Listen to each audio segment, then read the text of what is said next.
Right, hello everyone, and welcome to a video which I wasn't expecting to make. I had it in the back of my mind that I might do something like this, but I didn't expect it to be under this circumstance. Because last night, a rumour came out. I'm not sure how true the rumour is, I'm not sure how reliable the source is, but I'll put the tweet on screen anyway. And it says that Grant McCann is interested in taking the Sheffield Wednesday job recently vacated by Tony Pulis, and City would happily let him go if the compensation package was met. Mad. You know my opinions on McCann. You know that last season, this season he started off alright and now he's tailed off, and now the McCann out brigade are back. And I'm not saying I don't agree with them, because a lot of the time I'm in their quarter, but I do think a lot of the time us City fans do overreact purely because it's him. However, today I've got 5 candidates. Some I thought of myself, some recommended by you, others a mixture of the both. We're going to discuss all 5 of these names, which I have written down on this post-it note. You know, so I'm waving this about so it doesn't tell you. And we're just going to see who would we take. So we'll start as we mean to go on. First man on the list, Cliff Byrne. Now, Cliff is Grant McCann's assistant at Hull City at the minute, and I would not mind if Cliff was our replacement for McCann. However, Cliff Byrne has followed McCann from Doncaster to here. Likelihood is he will also follow McCann from Doncaster to here and then on to Sheffield Wednesday if that happens.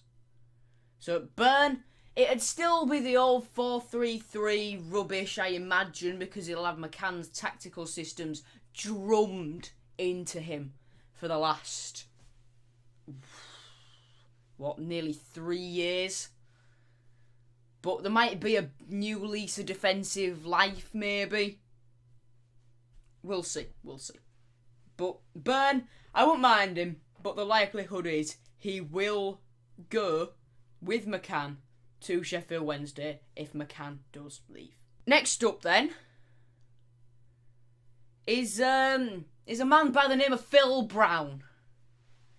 Now, when we got relegated from the Championship, Phil Brown was very vocal, it was vocal, but it was jokey. It was a laugh.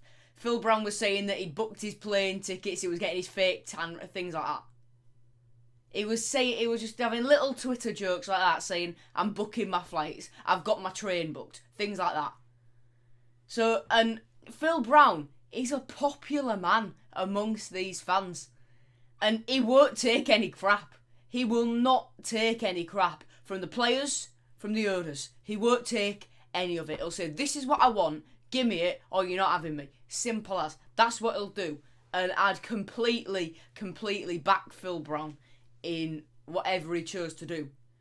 But if results didn't go our way, then I would start asking questions. But Phil Brown is an experienced manager. I think he last managed in India. For each one of these guys, there'll be a little graphic on screen telling you the career path and things like that. And if there were a player, there'll be all that. You'll have seen it for this one, and you'll have seen it for Cliff Byrne as well. But Brown, would I take him? Absolutely yes.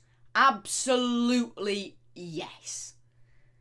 If there's any, you'd be hard pressed to find any Hull City fan in the world that would not take Phil Brown back at this moment in time. But so Big Phil, I know you're watching this. He's not watching this, but regardless, Phil, I know you're watching this. Get yourself on a plane, on a train, in the car, whatever, and just come up to the training ground. Just come up to the training ground and walk in. Say, Grant, I'm having your job, pal. I'm having your job. And just nick it. Just nick it. Boot all his photos off the desk. Replace them with a picture of you and your favourite fake tan brand. Just do it. Just do it. No Hull City fan would mind if you did that, Phil. Next up is Andy Dawson. Now, Andy Dawson, Hull City legend as a player. He was managed by Phil Brown. His brother Michael was also captain of the club. He came in 2014, joined from Tottenham, stayed with us until 2018. He was here in Leonid Slutsky's year. Then Slutsky got sacked, and when the end of Adkins'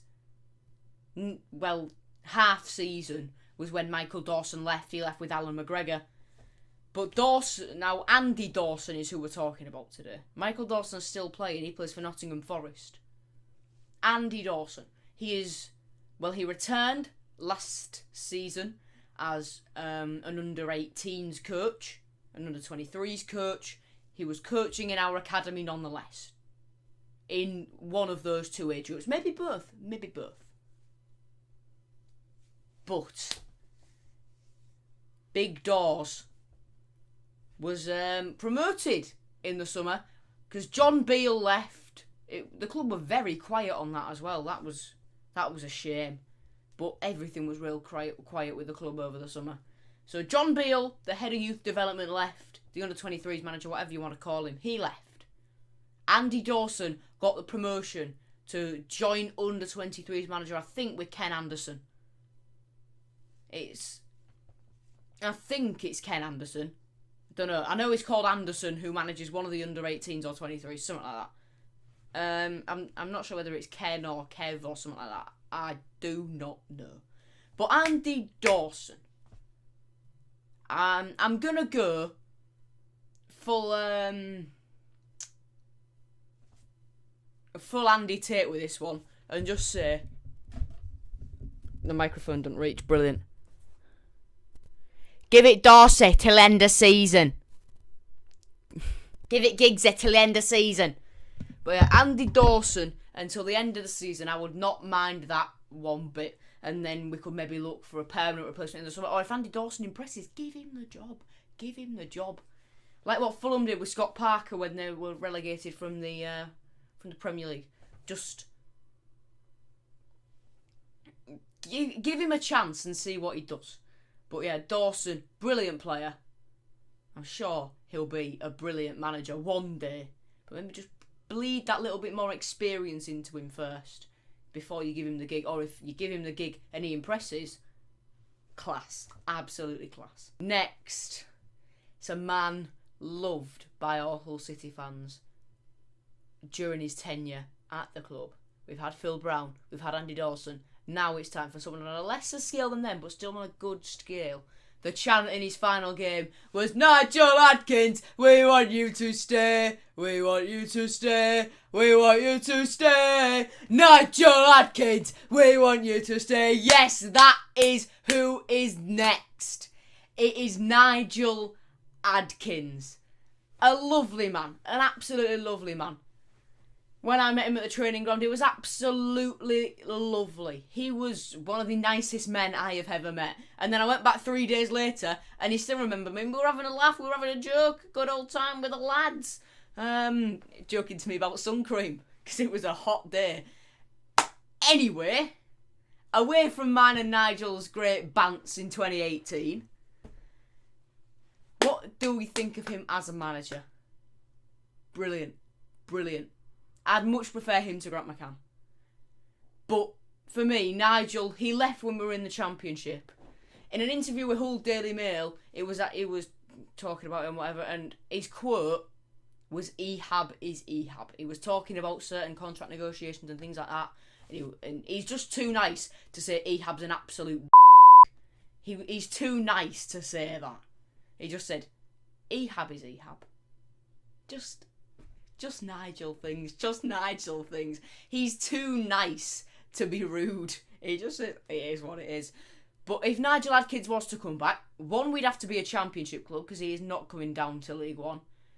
Two, he's not coming down to League One, especially not with this ownership. he was already moved out once because there was problems with the owners not giving him what he wanted. Do you seriously think he's going to come back and bring Andy Crosby with him when they wouldn't let him have Andy Crosby during the contract negotiations? Where, because they didn't let him have that, budget was agreed, wage was agreed, everything like that, but it was external stuff, which is believed to have been, they wouldn't let him have his number 2. They wouldn't let Andy Crosby stay either. So on that note, I think Adkins is very unlikely. And it's Adkins and the next guy, which is who Sheffield Wednesday should be aiming for, not Grant McCann. And that next guy is a man who goes by the name of Danny Cowley. And you know who else had come with Danny? It'd be Nicky Cowley as well, his brother. Those two, formerly of Lincoln, formerly of Huddersfield, currently out of work. That's the key. That's the key. 2 of this list are employed by the club. 2 of this list I know are out of work. Phil Brown, I don't really know. But you'd have seen this, you'd have seen all the graphics on screen, which will tell you all that. Regardless, Danny Cowley, would I take him? Absolutely smash bang wallop. Yes. I would take him. I absolutely would take Danny Cowley. In a heartbeat, I would take Danny Cowley. I'm not sure what sort of tactical system he'd play. I think he'd still stick to some sort of 4-3-3, 4-2-3 on, but he'd play a different way. The thing is, McCann's system has been figured out. They know how we're going to play, what formation we're going to play, what tactics we're going to use. They know exactly what we're going to do in this league now. Now, if we got a new manager in, that'd be shaken up a little bit, and then they'd have to have time to readjust. And maybe with a bit more flexible manager who isn't just a frigid who wants to play 4-3-3 every week, doesn't change that. Maybe we won't get figured out so easily. Who knows? But Danny Cowley, I'd take him. I'd take everyone in this list. Everyone in this list would be taken in a heartbeat. Who do you want? Who do you want? Let me know. If the YouTube will probably take comments off this video, which is great fun. That's why my FIFA career mode doesn't have face cam in it, because I want you guys to engage with that career mode. I want comments to be on it, because as soon as you put a child's face, and in case you haven't guessed it, I'm a child. Bang! Comments, off you go. So if the comments aren't on this video, likelihood is there aren't. My Instagram and Twitter are down in the description. Tell me who you'd like to replace Grant McCann with on there. And yeah, thank you very much for watching. Drop a like, drop a subscribe. Trying to hit 1.5k ASAP. So be part of the movement. Up the Tigers. See you later, everyone. Goodbye.